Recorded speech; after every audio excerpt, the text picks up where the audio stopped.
I'm not gonna play the videos um, that have been coming out, but Israel struck a hospital in Gaza where people were sheltering, and there's video of patients burning alive while still while IVs were still in their arms, and it is it is truly horrific. You can literally see hands reaching out of the flames. Um, it's really bad. They were only protected by a tent, so it was just a massacre. Yeah, and one thing about, the cheap tents that they get, they're they're pretty flammable. Um, it is a lot, and I guess we'll go into this segment. Um,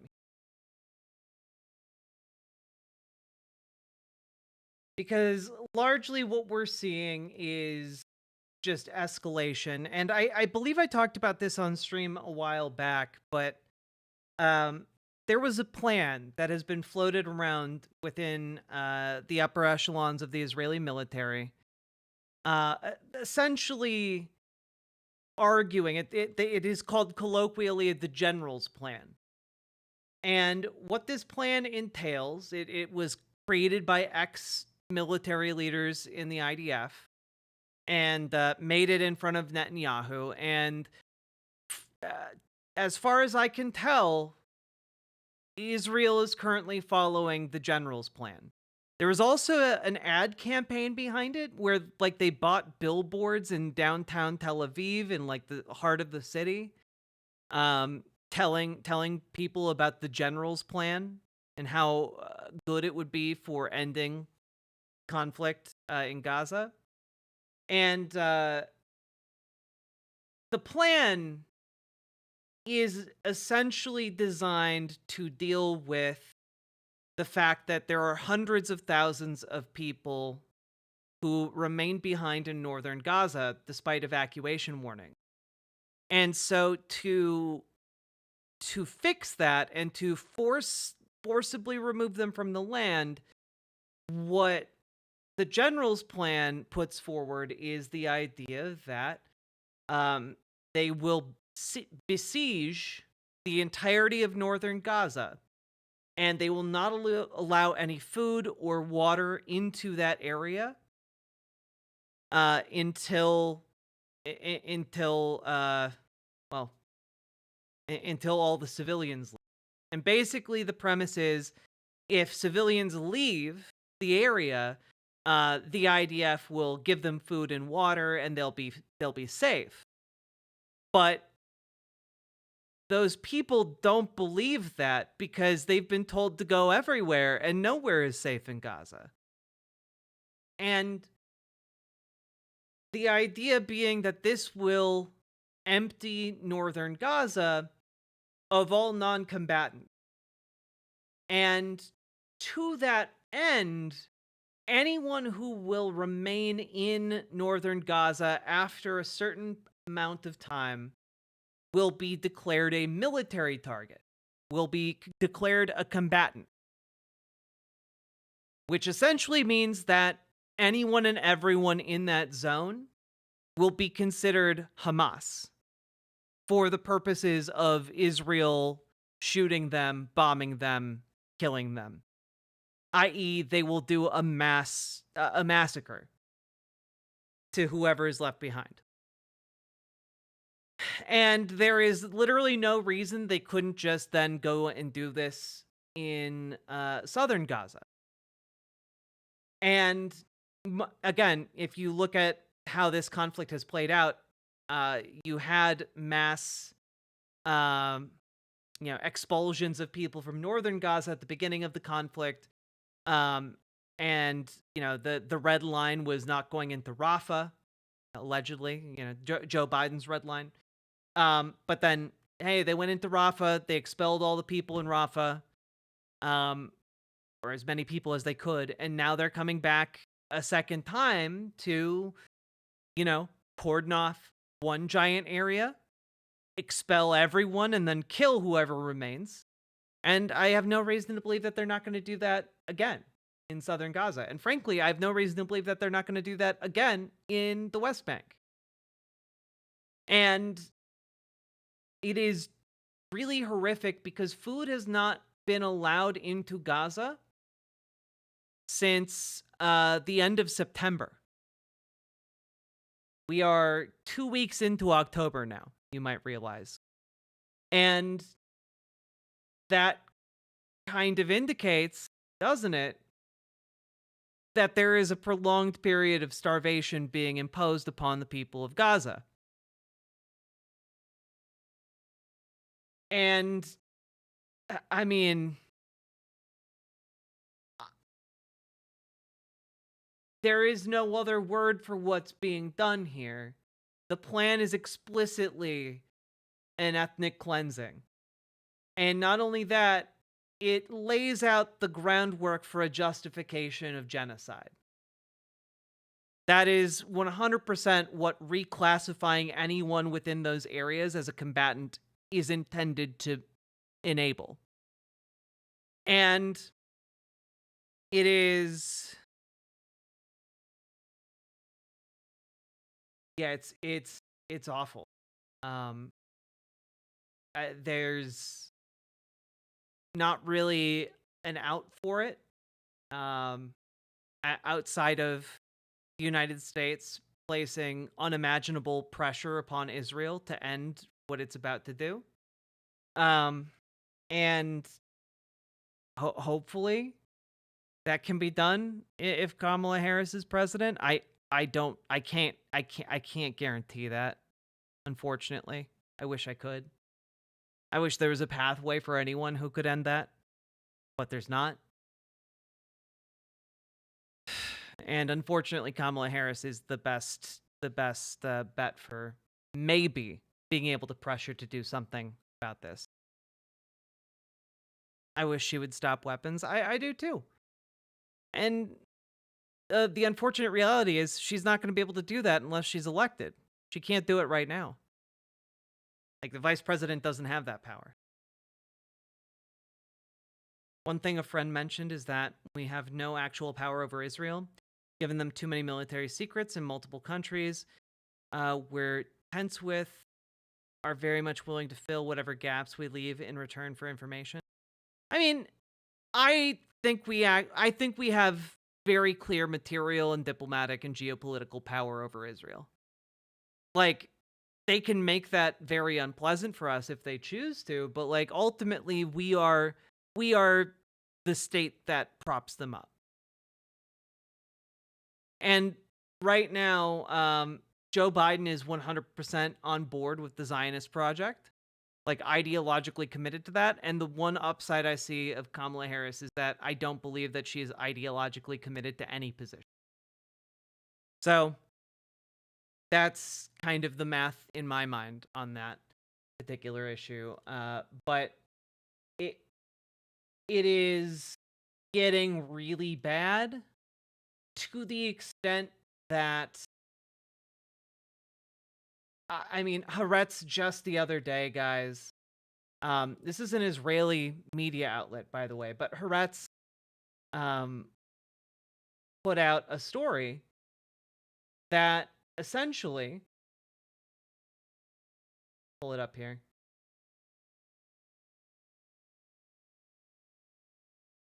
Israel defense officials, government pushing aside hostage deal, eyeing Gaza annexation.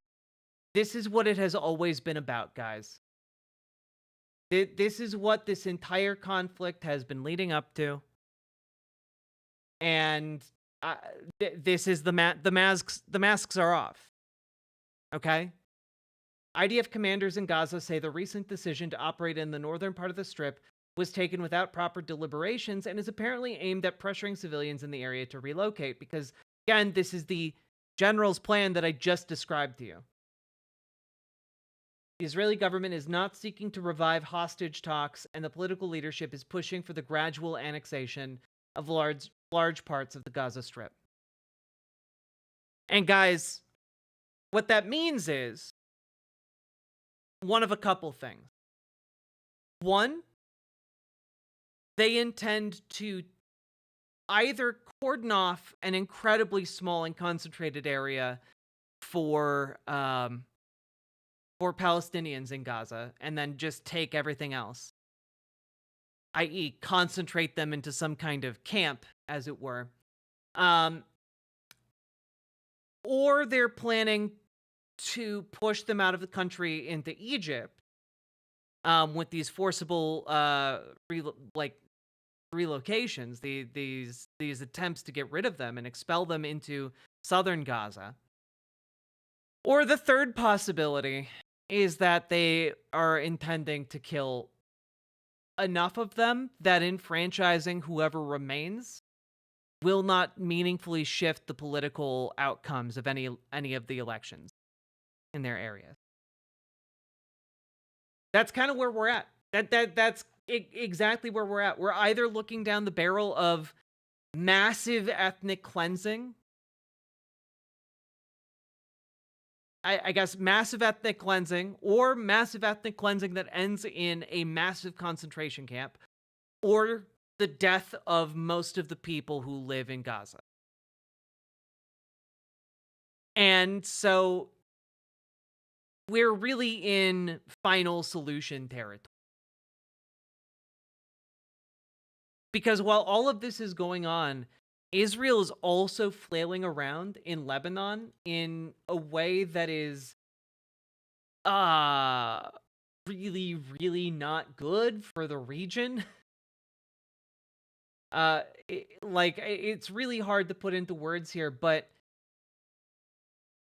I mean, guys, this is from Al Jazeera 4 days ago. A UN inquiry found that Israel implemented a concerted policy to destroy Gaza's healthcare system during its attacks, which constitutes war crimes and the crime against humanity of extermination.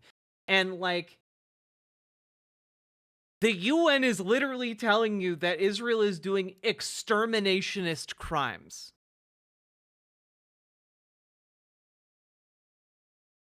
And not only that, but the UN inquiry confirmed that they were deliberately targeting healthcare institutions, which is very obvious to anyone who's paid remotely any attention to this conflict. But that was for a long time like, oh, no, they're not deliberately doing it. They're just doing targeted strikes, to get individuals in the hospitals, you silly billies. And not only that, but Israel's also firing on the UN itself now. And not just the UN aid trucks. We've seen that happen where aid trucks get a few bullet holes in them, or get one of these trucks gets bombed by seeming accident. But now we're seeing that Israel is deliberately firing on UN peacekeepers. That was a big story from a few days ago as well. A group of Irish peacekeepers was in southern Lebanon because they're stationed out there to maintain the peace. And an Israeli tank turned its turret and fired and destroyed a UN observation tower. Here is the statement from UNIFIL. Recent escalation along the Blue Line is causing widespread destruction of towns and villages in southern Lebanon, while rockets continue to be launched toward Israel, including civilian areas. In the past days, we've seen incursions from Israel into Lebanon in Naqoura and other areas. IDF soldiers have clashed with Hezbollah elements on the ground in Lebanon.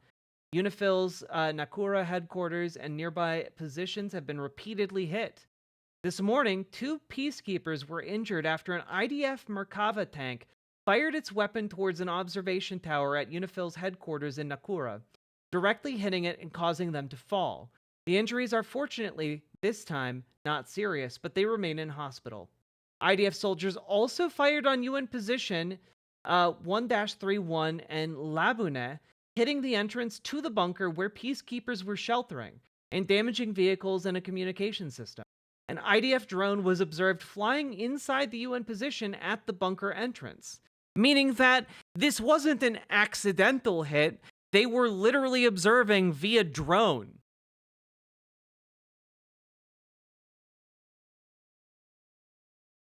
We remind the IDF and all actors of their obligations to ensure the safety and security of UN personnel and property and to respect the inviolability of UN premises at all times. UNIFIL peacekeepers are present in South Lebanon to support a return to stability under SC mandate. Any deliberate attack on peacekeepers is a grave violation of international humanitarian law and of Security Council Resolution 1701. We are following up with the IDF on these matters, and you know what? We're probably not ever going to hear anything come of this outside of like a chiding from like the UN. But they had tanks firing on UN peacekeepers whose job it is to maintain the peace and who, by the way, ostensibly operate within Lebanon. And hey, guess what? It doesn't seem like Hezbollah is trying to blow them up. That's crazy. The people firing on UN positions are Israel. Wild stuff.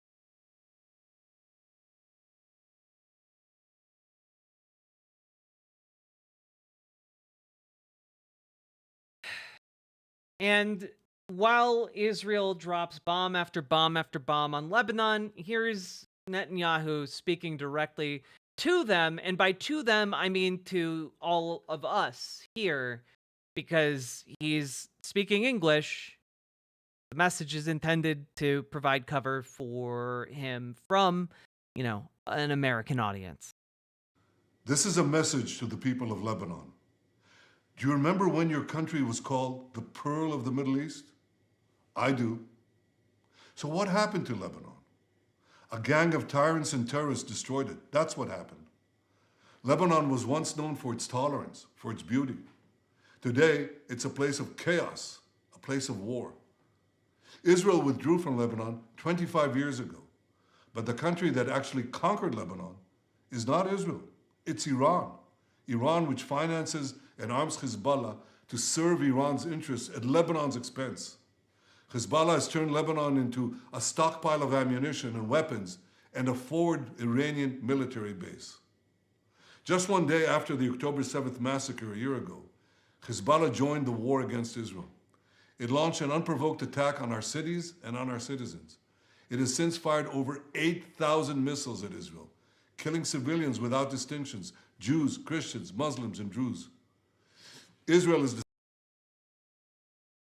Yeah. And you've been bombing with distinction? That's how you racked up a death toll of tens of thousands? Okay. Decided to put an end to this. We've decided to do whatever is necessary to return our people safely to their homes. Israel has a right to defend itself. Israel also has a right to win, and Israel will win. We've degraded Hezbollah's capabilities. We took out thousands of terrorists, including Nasrallah himself, and Nasrallah's replacement, and the replacement of his replacement. Today, Hezbollah is weaker than it's been for many, many years. Now you, the Lebanese people, you stand at a significant crossroads. It is your choice. You can now take back your country. You can return it to a path of peace and prosperity. If you don't, Hezbollah will continue to try to fight Israel from densely populated areas at your expense. It doesn't care if Lebanon is dragged into a wider war. Christians, Druze, Muslims, Sunnis, and Shiites, all of you are suffering because of Hezbollah's futile war against Israel. Today I ask every mother and every father in Lebanon a simple question. Is it worth it?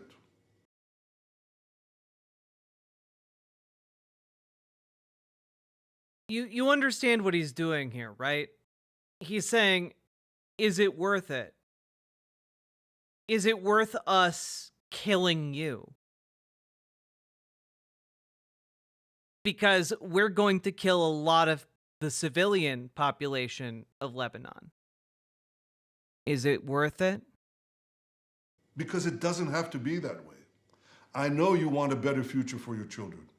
So I'm speaking to all of you today. There is a better way for your children. I mean, Foxbat the musical, like, he is a supervillain. He is a Hitler. Like, unironically. For your cities, for your villages, for your country. You deserve to restore Lebanon to its days of tranquility. You deserve a Lebanon that is different. One country, one flag, one people. Don't let these terrorists destroy your future any more than they've already done. Stand up and take your country back. You have an opportunity that hasn't existed in decades. An opportunity to take care of the future of your children and grandchildren. You have an opportunity to save Lebanon before it falls into the abyss of a long war that will lead to destruction and suffering like we see in Gaza. Look what we did to Gaza. It'd be a shame if it happened to you. It doesn't have to be that way.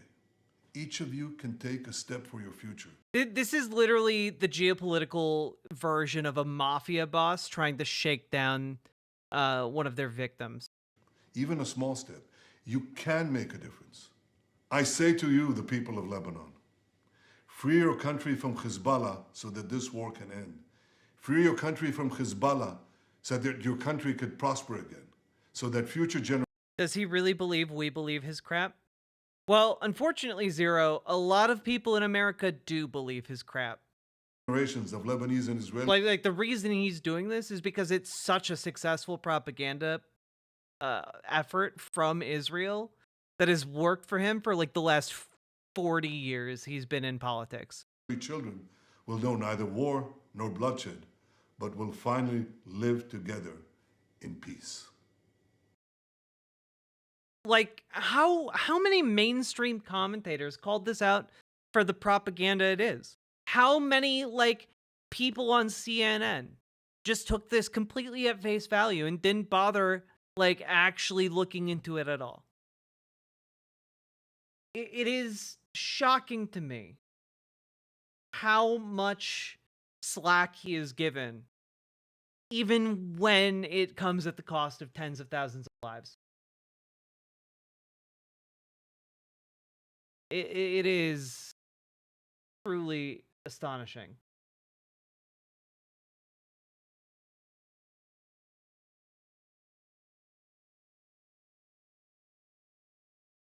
It's really overwhelming, and it's hard to talk about, guys. Like, these people want to annex Gaza. And they aren't going to annex Gaza if it means enfranchising enough Palestinians to meaningfully change political outcomes. I want a Jewish state. A Jewish state. It's very complicated. It is a state that operates according to the values of the Jewish people. ים ונגמרת בנהר. בשלב הזה, או שבעצם אנחנו גם יוצאים את עבר הירדן? בשלב הבא. בסדר. Sorry. שמתנהגת לפי עולם הערכים של העם היהודי. הריבונות של ישראל מתחילה בים ונגמרת בנהר. בשלב הזה, או שבעצם אנחנו גם יוצאים את עבר הירדן? בשלב הבא.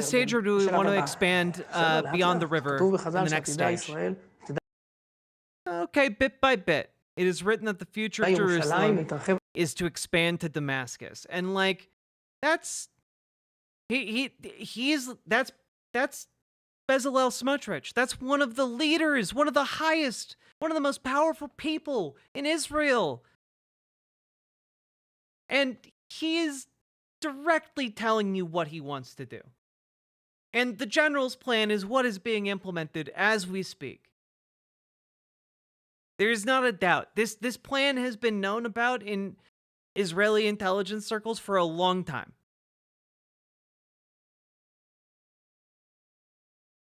It is... I mean, guys, we're gonna see... We're gonna see a lot begin to go down here.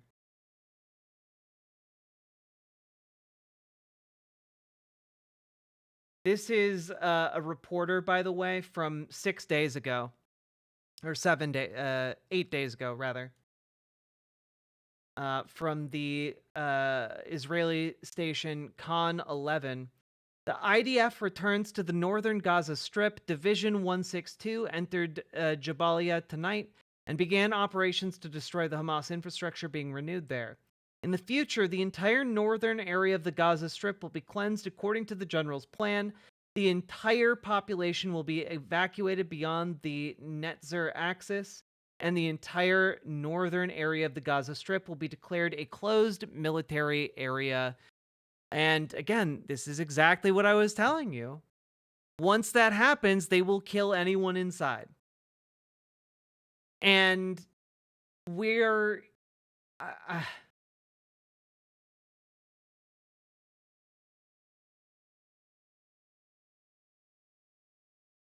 we're looking at the endgame genocide begin to unfold.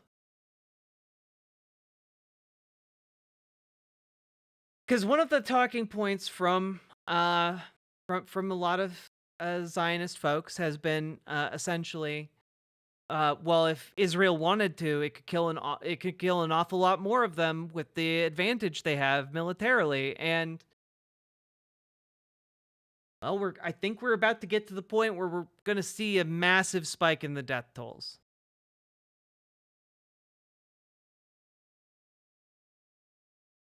I mean, like, it's not even going to be a massive spike from, like, the rubble being cleared. You know? Like, that's going to be its own spike. It's going to be a lot. Also, as of over a week ago, a little over a week ago, a quarter of Lebanon's population has been displaced by Israeli bombing. A full quarter of Lebanon's population. This is not just a war against Hezbollah. This is a war against Lebanon.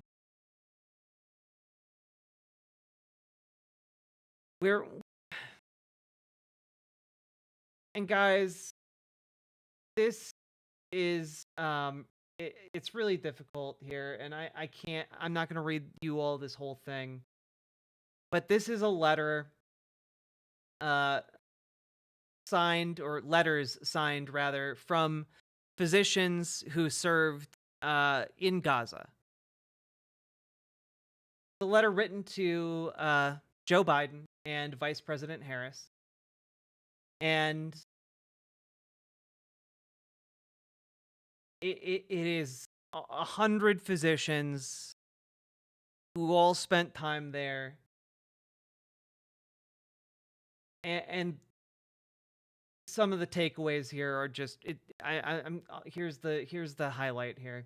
This letter and the appendix show probative evidence of the human toll in Gaza since October is far higher than is understood in the United States.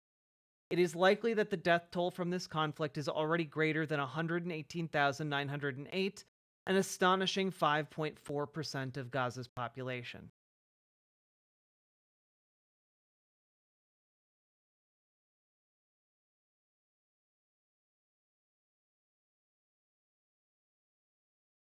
And that is their low estimate. That's the low estimate that they have.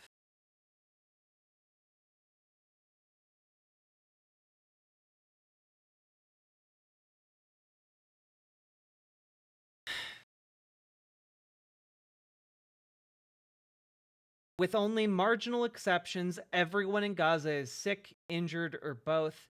This includes every national aid worker, every international volunteer, and probably every Israeli hostage, every man, woman, and child. And this is, I mean, that's just how these open, guys.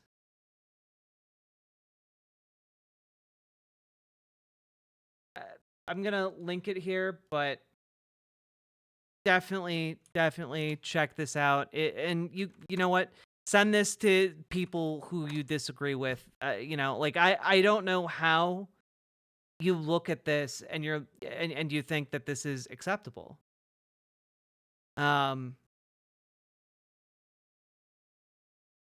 I don't know how you look at the testimony of of almost 100 doctors and healthcare workers who were physically there, who saw what happened, who saw children's blood on their hands and tried their best to save their lives. I don't know how I you have my own show that I just started a couple days ago. My goal is to talk about why socialism is based plus other subjects. I'm looking for other creators to bring on. Would you be interested? Skull Rose, thank you for the $20 super chat, and I would be interested. But I'm also very busy. I'd probably have more time after the election. Yeah, and Michael McAllister, the Lancet in July was saying 186,000 might be the deaths at that point in July. And I believe even that was like one of their lower end estimates. It is truly, truly getting worse. And I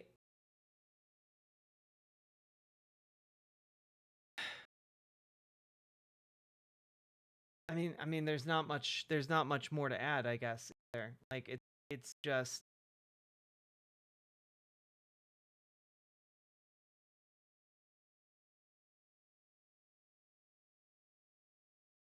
Here's Kamala Harris from 60 Minutes.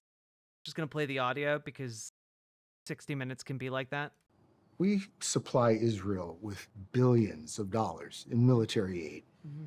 And yet Prime Minister Netanyahu seems to be charting his own course. The Biden-Harris administration has pressed him to agree to a ceasefire. He's resisted. You urged him not to go into Lebanon. He went in anyway. He has promised to make Iran pay for the missile attack, and that has the potential of expanding the war. Does the U.S. have no sway over Prime Minister Netanyahu? To 60 Minutes credit, that is an excellent question to ask Kamala Harris. That is an excellent question. A far better one than I'd expect of 60 Minutes, if I'm being completely honest. The aid that we have given Israel allowed Israel to defend itself against 200 ballistic missiles that were just meant to attack the Israelis and the people of Israel. And when we think about the threat... I'm just playing the audio because 60 Minutes, you know, they can be like that. That Hamas, Hezbollah presents, Iran, I think that it is, without any question, our imperative to do what we can to allow Israel to defend itself against those kinds of attacks.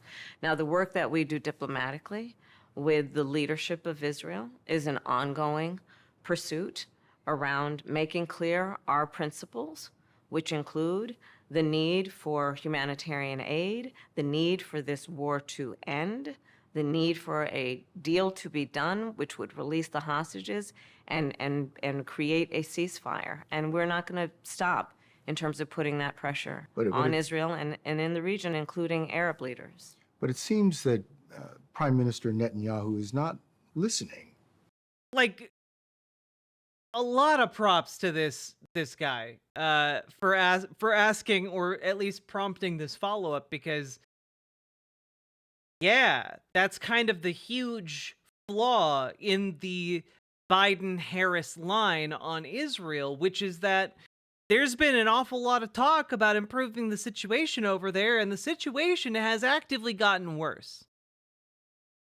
Well, Bill, the work that we have done has resulted in a number of movements in that region by Israel that were very much prompted by or a result of many things, including our advocacy for what needs to happen in the region. Do we have a real close ally in Prime Minister Netanyahu? I think, with all due respect, the better question is, do we have an important alliance between the American people and the Israeli people? And the answer to that question is yes. Well, I do have to say that while a lot of her answer was bog standard in line with Joe Biden.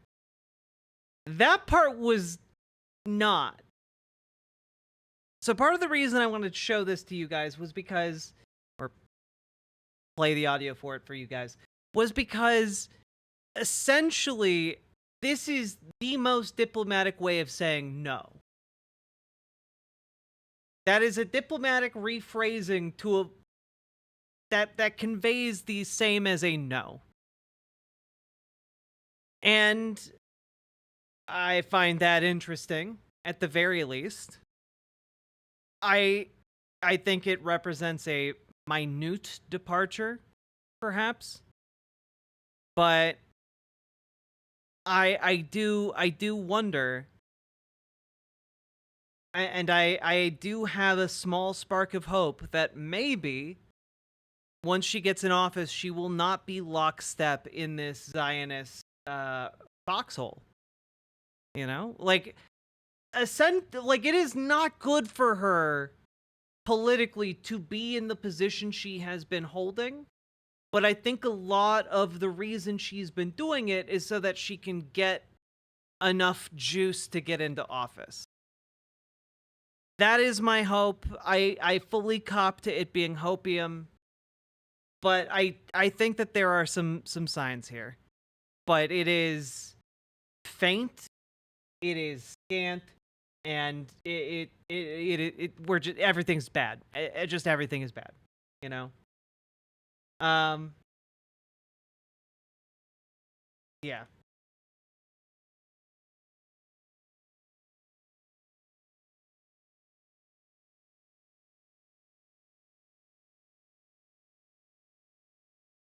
To some tea leaves reading, Kremlinology. Well, yeah, I mean, sometimes you got to do that, right?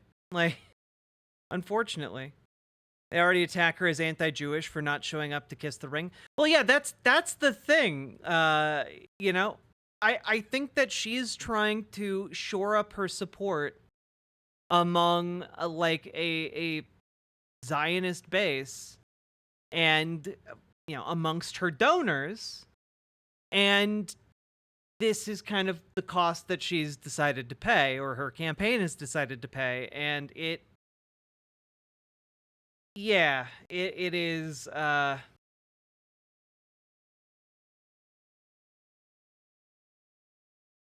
hope it plays out, and I hope that she goes on a different path than the one she's been telegraphing. After these last polls came out showing a lack of enthusiasm for her campaign for POTUS, her campaign, God, I can't talk. Her campaign has been looking for ways to differentiate herself from Biden, crossing fingers that there will be a turning point. That's kind of my... I've said for a bit that she might have a last-minute turn. After kind of a lot of the stuff is set in stone, she might do some Hail Mary announcements or campaign stops to talk about departures with Biden. And so I am wondering if that is going to be the case. I'm hoping that's going to be the case, but we'll have to see.